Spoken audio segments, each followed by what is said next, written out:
Magandang umaga po sa inyong lahat at narito na yung update natin dito sa ating bagyo na si Bagyong Verbena. Ito po ang ikatlong bagyo ngayong buwan ng Nobyembre at ikadalawamput-dalawang bagyo naman ngayong taong 2025.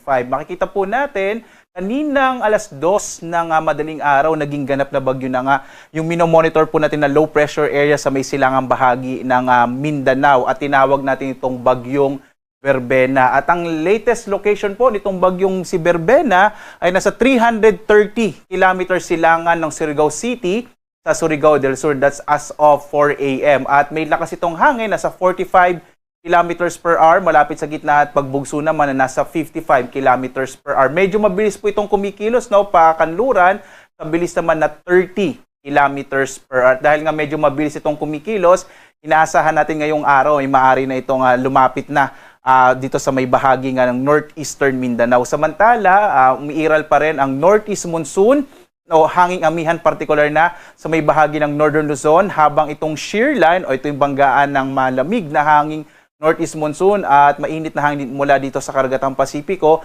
magdadala naman ng mga pag-ulan sa malaking bahagi ng Cagayan Valley Region, Cordillera, maging dito sa may area ng Central Luzon at gayon din kasama na yung Metro Manila, Calabarzon at bahagi ng Bicol Region. Makikita po natin malaking bahagi ng ating bansa ngayong araw ay makararanas ng maulap na kalangitan na may mga kalat-kalat na mga pag-ulan, pagkilat-pagkulog habang may mga pagbugso ng hangin, dulot ng bagyong Verbena sa may bahagi naman ng Kabisayaan at ilang bahagi ng Mindanao. Sa may Ilocos Region po ay generally fair weather naman, no? Mga isolated light rays o pulupulong mahinang pag-ulan ang mararanasan sa araw na ito ay ito po ay dulot naman ng hanging amihan.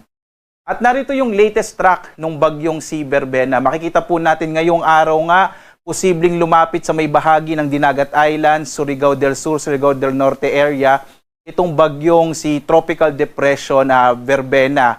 At pagdating po ngayong gabi hanggang bukas, dadaan naman ito sa may bahagi ng Kabisayaan. At pagdating ng araw ng Miyerkules, ito po ay nasa may West Philippine Sea na, sa may northern part ng Palawan. At posibleng lumabas ng Philippine Area of Responsibility araw naman ng Huwebes. Ngayon po si Bagyong Verbena, isa po itong tropical depression. Sa kategorya ng mga bagyo, technically ito po yung may pinakamahinang hangin kumpara po dun sa 5 kategorya natin ng mga bagyo. At dahil po dun, ang nakataas ngayon na tropical cyclone wind signal ay signal number 1 dahil isa po itong tropical depression. Nais pong bigyan diin ng pag-asa na dahil nga po lumalapit na itong bagyo, malaking bahagi ng Kabisayaan, Northern Mindanao at Southern Luzon ay makararanas nga ng mga pagbugso ng hangin na dulot ng bagyong Verbena. At as of 5 a.m. nga po, no, ito yung mga lugar kung saan may nakataas sa tropical cyclone wind signal. Makararanas po ng mga pagbugso ng hangin, particular na dito sa may eastern section ng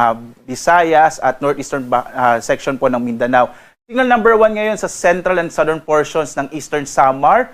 Gayon din sa central and southern portion ng Samar. Kasama rin itong area ng Biliran. Gayon din ang Leyte, southern Leyte, bahagi northern and central portion ng Cebu. Kasama din yung Bohol.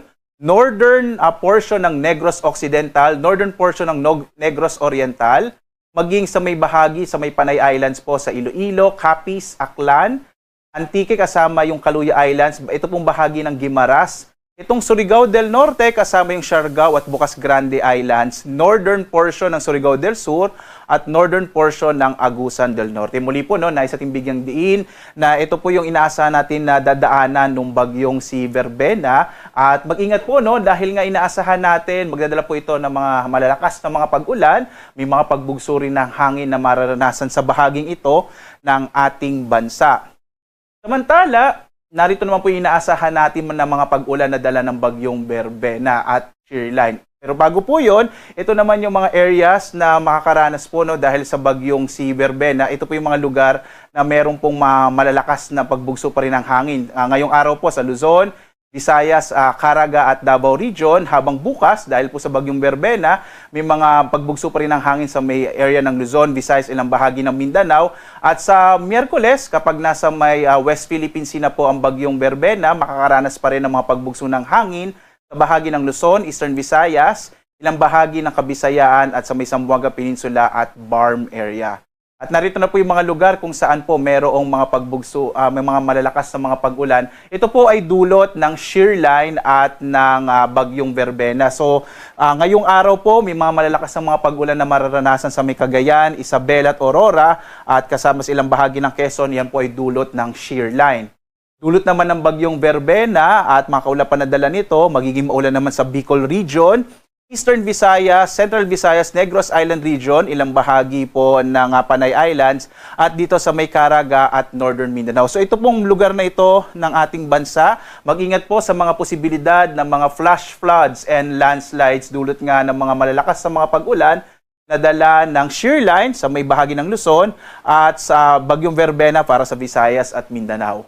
Bukas, inaasahan nga natin na magta-traverse po or dadaan sa Kabisayaan ang bagyong Verbena. Kaya makikita po natin malaking bahagi ng Kabisayaan ay makararanas ng mga malalakas na mga pag-ulan. Muli po, mag-ingat po tayo sa mga posibilidad ng mga pagbaha at pagguho ng lupa, partikular na dito sa may area ng Kabisayaan, malaking bahagi po ng Visayas, lalong-lalo na itong Central Visayas, Negros Island Region at Western Visayas, maging yung bahagi po ng Mimaropa at Bicol Region. Pagdating ng araw ng Miyerkules, makikita po natin, ito ay epekto din ng bagyong Verbena at ng shear line. Malaking bahagi ng Cagayan Valley Region, Cordillera, maaari pong umabot hanggang dito sa may Central Luzon, kabilang na rin yung Metro Manila at Calabarzon, kasama itong area ng Mimaropa, at sa may Aklan Antique, bahagi ng Panay Islands. Pagdating po ng Miyerkules, inaasahan natin yung bagyong Verbena ay nasa may West Philippine Sea na. At ito yung mga lugar na makararanas po ng mga malalakas na mga pag-ulan. So makikita po natin mula ngayong araw ng Lunes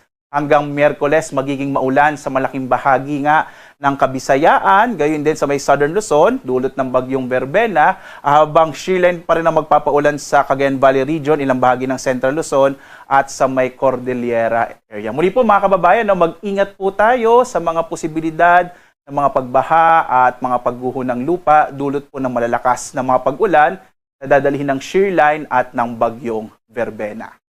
Samantala, may nakataas po tayong gale warning particular na dito sa mga baybay ng Batanes. Delikado pa rin maglayag yung mga maliliit na sasakyang pandagat at maliliit na mga bangka sa mga baybay ng Batanes dahil po malakas pa rin yung hangin at mga malalaking pag-alo ng karagatan. Dulot po ito ng hanging amihan or northeast monsoon.